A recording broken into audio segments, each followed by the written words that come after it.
Have you ever been angry with God? See, we want the healing without the consequences. We want to be healed. I know that God wants to heal you, but you know, one time when I was just starting out preaching this, I was preaching about faith, and some old guy walked up after service and he said, "That was a great sermon, Pastor Everett."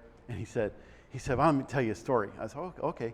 He says, this guy, he bought a brand new motorcycle, and it was one of them crotch rockets, and he said, he was driving really fast, and all of his friends said, "Hey, slow down a little bit, slow down a little bit."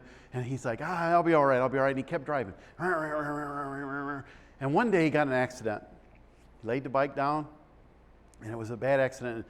He lost his leg, part of his leg, all from his knee down. And he said, he went through rehab, and he got all this stuff going on. He came back to his friends, and he said, "I'm sorry I didn't listen to you.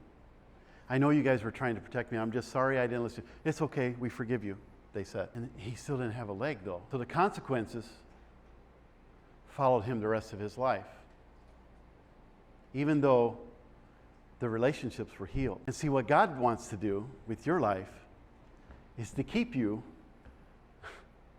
from having consequences. He wants you to walk without a limp. He wants you to walk strong. Have you ever been angry with God? Oh, no. Pastor Everett, I've never been angry with God. You're a liar. I've been so angry with God one time, I stood and yelled at him for like a couple hours. It involved changing a diaper. And it wasn't on another baby, it was on me, okay?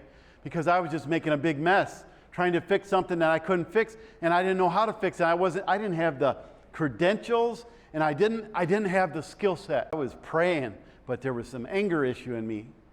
And when it happened, I said, "God, don't let me ever do anything out of anger to hurt someone ever again." And I have had plenty of opportunities to be angry. Probably this coming week, because I'm preaching about this, something will happen, and I'll have to be confronted with whether or not to be angry. But I want to tell you right now, I changed at that moment because of the power of God. I hate my life so much that I don't want to go back to that. I never want that flesh to arise so much in me again so that circumstance will ever happen again. So I have regret because I look back at something I did and that wasn't right. So I have regret. And I want to challenge you to try to live your life as a Christian, as a child of God, without regrets. And the only way we can do that is when we listen to Him. We don't allow our flesh to override Him. Moses knew the difference, and I'm going to tell you right now, if the Spirit of God lives in you, you know the difference too.